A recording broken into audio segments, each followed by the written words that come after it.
வேண்டுதல் நிறைவேற வாராகி வழிபாடு. நம் ஒவ்வொருவருக்கும் ஏதாவது ஒரு எண்ணம் மனதிற்குள் நிறைந்திருக்கும். அந்த எண்ணம் ஈடேற வேண்டும் என்று நாம் பல முயற்சிகளை செய்வோம். அந்த முயற்சிகளை செய்யும்பொழுது கடவுளையும் நம் முறையாக வணங்குவதன் மூலம் கடவுளின் அருளால் அந்த முயற்சிகள் வெற்றியடைந்து நம்முடைய எண்ணங்கள் ஈடேறும். இந்த ஆன்மீகம் குறித்த பதிவில் நாம் நினைத்தது நடக்க வேண்டுதல் நிறைவேற வாராகி அம்மனை வெள்ளிக்கிழமை என்று வழிபடும் முறையை பற்றி தான் பார்க்க போகிறோம். சப்த கன்னிகளில் ஒருவராக திகழக்கூடியவர் வாராகி அம்மன். மிகவும் அற்புதமான சக்திகள் நிறைந்த வித்தியாசமான ஒரு கோலத்தில் திகழக்கூடியவள் தான் வாராகி தாய். இவளை மனதார நினைத்து யார் ஒருவர் வணங்குகிறார்களோ அவர்களின் குலத்தையே காத்து ரட்சிக்கும் ஆற்றல் மிக்க தெய்வமாக இந்த தெய்வம் விளங்குகிறது.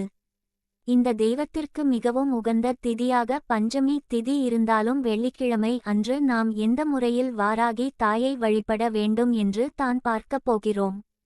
இந்த வழிபாட்டை வளர்பிறை வெள்ளிக்கிழமை அன்றுதான் செய்ய வேண்டும்.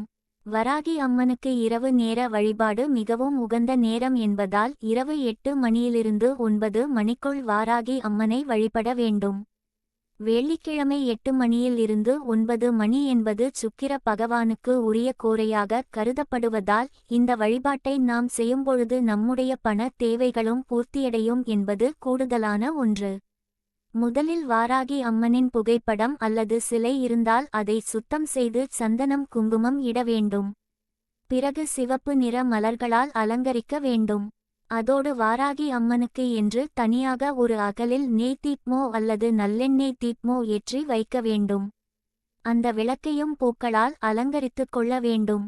வாராகி அம்மனுக்கு பிடித்தமான நெய்வேத்தியமாக ஏதாவது ஒரு கிழங்கு வகையை வைக்கலாம். அவ்வாறு இயலாதவர்கள் பாலை நெய்வேத்தியமாக வைக்கலாம். இப்பொழுது சதுரமாக ஒரு சிவப்பு நிற துணியை வெட்டி எடுத்துக் கொள்ளுங்கள். அதில் 5 ஏலக்காயை வைத்துக் கொள்ளுங்கள். இதை உங்களுடைய வலது கையில் வைத்து மூடிக்கொண்டு அதன் மேல் இடது கையை வைத்து கிழக்கு பார்த்தவாறு அமர வேண்டும். பிறகு ஓம் ஸ்ரீம் வாராகி தாயே போற்றி என்னும் மந்திரத்தை 108 முறை கூற வேண்டும். இவ்வாறு கூறிய பிறகு நம் வீட்டில் இருக்கக்கூடிய ஒவ்வொரு அறைக்கும் சென்று அந்த அறையில் நின்று வலது புறமாக 7 முறை சுற்ற வேண்டும். இப்படி அனைத்து அறைகளுக்கும் சென்று சுற்றிய பிறகு பூஜையறைக்கு வந்து வாராகி தாயின் முன்பாக ஏலக்காய் வைத்திருக்கும் இந்த துணியை சிவப்பு நிற நூலால் கட்டி யார் கண்ணிற்கும் படாத